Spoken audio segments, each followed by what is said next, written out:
नाज़रीन, बांग्लादेश में 16 साला इक़्तिदार आज अपने मंतकी अंजाम को पहुंचा। शेख हसीना वाजिद की हुकूमत अवामी ज़ोर के सामने ना ठहर सकी और अवाम आज वज़ीर-ए-आज़म हाउस तक दाखिल हो गई। अब से चंद लम्हात पहले तक बांग्लादेश की सूरत हाल कंट्रोल्ड है और आर्मी चीफ ने अपनी आवाम को एतमाद में लेने की कोशिश की है। क्या बांग्लादेश में भी मार्शल लॉ लगने जा रहा है तारीख में पहली मरतबा? दूसरी जानिब आज हमारे डीजी ISPR ने एक और प्रेस कॉन्फ्रेंस गाड़ दी।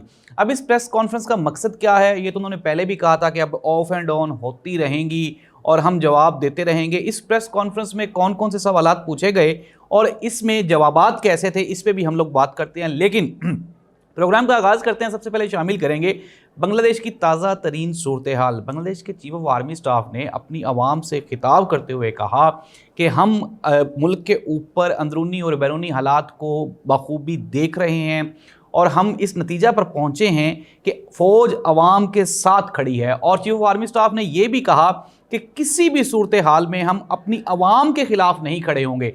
नाज़रीन, आपको ताज़ा तरीन सूरत हाल से आगाह करें तो अब से कुछ 4 घंटे पहले शेख हसीना वाजिद साहिबा, जो कि ये चाह रही थीं कि वो अपनी आवाम से कोई आखिरी ख़िताब फरमा लें, लेकिन उनको वो भी मौका नहीं दिया गया और इसी दौरान हज़ारों की तादाद में जो लोग थे वो उनके वज़ीर-ए-आज़म हाउस में दाखिल हो गए और फिर उनको वहाँ से आर्मी के हेलीकॉप्टर पर बिठा के बिल आखिर भारत रवाना कर दिया गया। अगर हम आपको बता दें इसका पस मंज़र सारे के सारे वाक़ये का, तो ये एक छोटी सी तहरीक थी जो कि स्टूडेंट्स की तरफ से उठी। हमने इसके ऊपर एक प्रोग्राम भी किया था और आपको आगाह करने की कोशिश भी की थी कि किस तरह से ये कुछ महाजिर वो स्टूडेंट्स थे और उनका कुछ कोटा था जो आज़ादी की जंग में लड़े, फिर उस कोटे को ख़त्म कर दिया गया और फिर उसके बाद एक चिटागांग जो यूनिवर्सिटी है वहाँ के तलबा सड़कों पे निकले और फिर देखते ही देखते ये तलबा पूरे के पूरे मुल्क में छा गए और फिर बिल आखिर आज वो जो 16 साला इक़्तिदार था शेख हसीना वाजिद साहिबा का, जो ये फरमाती थी कि ये दहशत गर्द हैं। जिस तरह आज से चंद रोज़ पहले पाकिस्तान में भी एक डिजिटल दहशत गर्दी की टर्म इस्तेमाल की गई और उसमें आवाम को मुंतखब करके उनको करके उन्हें कहा गया कि जी आप भी दहशत गर्द हैं, तो इस तरह से बांग्लादेश में भी एक दहशत गर्दी का जो अपना अंजाम था वो आज इख्तिताम पजीर हो गया और अवाम ने आज 16 साल इक़्तिदार को उल्टा के रख दिया। अब एक तरफ तो हमारे साथ हमारा हमसाया मुल्क बांग्लादेश है और दूसरी जानिब आज हमारे डीजी ISPR साहब ने भी प्रेस कॉन्फ्रेंस करते हुए चंद मुश्किल सवालात का जवाब दिया। एक सहाफ़ी ने पूछा कि जी आप तो हमारी इकॉनमी भी देख रहे हैं, ज़राअत भी देख रहे हैं, हमारी सेहत भी देख रहे हैं और हमारा बिज़नेस भी देख रहे हैं, जिसके जवाब में डीजी ISPR साहब ने कहा तो क्या हम ना देखें? तो ज़ाहिर सी बात है। फिर उन्होंने ये भी कहा कि ये जो फ़ौज है ये इस मुल्क की इशराफिया नहीं है, बल्कि यहाँ पे हर मकतबा फ़िक्र से लोग आते हैं, हर शहर की यहाँ पर रिप्रेजेंटेशन है, हर रंग और नस्ल के लोग यहाँ पे मौजूद होते हैं। फ़ौज आपके अवाम के हकूक़ का तहफ़्फ़ुज़ करती है, अवाम की हिफाजत के लिए लड़ती है। लेकिन फिर साथ ही साथ ज़ाहिर सी बात है कि डीजी ISPR साहब ने यह भी कहा कि हम मुल्क और कौम की हिफाजत के लिए हर हद तक जा सकते हैं। नाज़रीन, पाकिस्तान में जो तेज़ी से बदलती हुई सियासी सूरत हाल है वो आप सबके सामने है। पाकिस्तान तहरीक इंसाफ ने स्वाबी में जलसे का ऐलान कर रखा है, उसके बाद इस्लामाबाद में भी 22 अगस्त को ऐलान किया हुआ है। लेकिन उसके साथ साथ पाकिस्तान तहरीक इंसाफ की अगर हम इंटरनल बात कर लें तो शेर हसन मरवत की जो दस्तबरदारी है उसको लेके अभी तक इख्तलाफात वो शदीद होते जा रहे हैं। दूसरी जानिब हुकूमत ने भी आहिस्ता आहिस्ता अपने हाथ खड़े करने शुरू कर दिए हैं। अगर हम हुकूमती वज़रा की बात करें तो हुकूमती वज़रा में उन्होंने प्रेस कॉन्फ्रेंस करके ये कहना, इवन कि कल आपको एक बड़ी खबर देने जा रहे हैं कि आसिफ अली ज़रदारी साहब ने भी कहा कि अगर नई हुकूमत बनती है तो हम कोशिश करेंगे कि हम डेमोक्रेसी के साथ रहें और दोबारा फिर से इलेक्शन की तैयारी में हम लोग जा सकते हैं। इट मीन्स दैट कि ये एक बड़ा इशारा था जिसमें उन्होंने ये बता दिया कि मुल्क में बिफोर टाइम इलेक्शंस हो सकते हैं और हम अगले इलेक्शंस के लिए भी तैयार हैं। अगर हम चेयरमैन पाकिस्तान तहरीक इंसाफ की बात करें तो इमरान खान ने तो मुतालबा कर दिया था, तो उन्होंने कहा था कि हमें एज सुन एज़ पॉसिबल जी हम अब दोबारा हुकूमत लेने नहीं जाएंगे, बल्कि अगर हो सके तो मुल्क में दोबारा इलेक्शंस करवा दिए जाएँ। तो ये है पाकिस्तान की और पाकिस्तान के हमसाया ममालिक की ताज़ा तरीन सियासी सूरत हाल।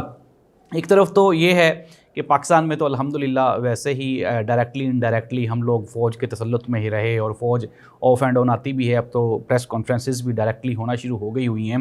तो दूसरी जानिब हमारा हमसाया मुल्क जिसके बारे में ये कहा जाता था कि यहाँ पे फ़ौज इंटरफेयर नहीं करती, नाज़रीन कुछ चीज़ें उनमें और हम में मुश्तरक हैं। एक तो ये है कि ज़ाहिर सी बात है कि वो भी पाकिस्तान का हिस्सा था और हम अभी तक पाकिस्तान ही हैं, लेकिन बांग्लादेश वालों की एक चीज़ जो एडमायरेबल है वो ये है कि वहाँ पे अवाम ने ये साबित कर दिया कि अवामी ताकत के सामने ठहरना मुश्किल ही नहीं नामुमकिन है। इवन कि वहाँ की फ़ौज ने भी उन पे गोली चलाने, लाठी बरसाने और उन पे किसी भी किस्म का तशद्दुद करने से इनकार करके ये साबित कर दिया कि फ़ौज वही होती है जो लोगों का, अपनी कौम की हिफाजत करती है। अदरवाइज़ अपने ज़ाती जो आपके इंटरेस्ट हैं उसकी हिफाजत तो कोई भी कर सकता है, वो फ़ौज नहीं होती बल्कि वो कोई और ग्रोह होता है। और हमारे डीजी ISPR साहब की जो आज की प्रेस कॉन्फ्रेंस थी उसमें हमने देखा कि कहीं ना कहीं कोई ना कोई कन्फ्यूजन ज़रूर पाई जाती थी, और उन्होंने जो सवालात के जवाब दिए वो भी कोई हौसला अफजा नहीं थे। सवाल गंदम जवाब चना, और डायरेक्टली इनडायरेक्टली कोशिश की जा रही है कि कहीं ना कहीं आवाम को ये मुतमिन कर लिया जाए कि जो भी हालात हैं उनके तहत चला जा सके। अगर हम सुहेल वड़ाइच साहब के एक ट्वीट की बात करें, उन्होंने कहा था जी पाकिस्तान में बांग्लादेश की तर्ज पे एक मॉडल लाया जा रहा है और आइंदा 10 साल तक वही चलेगा। अब तो बांग्लादेश में वो मॉडल ही नहीं रहा, तो अब सुहेल वड़ाइच साहब ने कोई नया ट्वीट को सोचा होगा कि चूंकि बांग्लादेश में तो वो हुकूमत ही कायम न रह सकी जिसको हमने फॉलो करना था, और वहाँ पे जो डेमोक्रेसी थी वो भी अपने मंतकी अंजाम को पहुँची। और इस तरह से अगर हम बात करें पाकिस्तान की, तो पाकिस्तान में तो आपके सामने जो स्टेबिलिटी है, पॉलिटिकल स्टेबिलिटी का जो हाल है वो हम सब देख ही रहे हैं, और उसमें दिन रात तब्दीली तेज़ी से हो रही है। और इमरान खान साहब का जेल में रहना, कुछ लोग ये भी कह रहे हैं कि इमरान खान के लिए बेनिफिशियल है। लेकिन अगर हम इमरान खान साहब की बात करें और उनकी फैसिलिटीज़ की बात करें, तो वो तो शिकायत करते हैं कि मुझे वो फैसिलिटीज़ प्रोवाइड नहीं की जा रही, ना ही मुझे अकोमोडेट किया जा रहा है, मेरे पास तो फ्रिज भी नहीं है, AC भी नहीं है। लेकिन फिर कुछ लोग ये भी कहते हैं कि इमरान खान साहब का जो एयर टाइम है वो TV पे अगर जेल में ना होते तो शायद वो 40 से 50% तक उनको ये एयर टाइम मुयसर ना हो सकता। नाज़रीन, अगर हम चीज़ों को कंक्लूड करें तो तेज़ी से रौनमा होती तब्दीलियाँ जो कि हमारे जोग्राफिकल कंडीशंस में हो रही हैं, इसका लुब्बे-लुबाब ये है कि इकोनॉमिकल जो आपकी स्टेबिलिटी है वो डायरेक्टली प्रोपोर्शनल है आपकी पॉलिटिकल स्टेबिलिटी के साथ। अगर आप पॉलिटिकली स्टेबल नहीं हैं तो आपकी इकॉनमी किसी भी सूरत में स्टेबल नहीं हो सकती।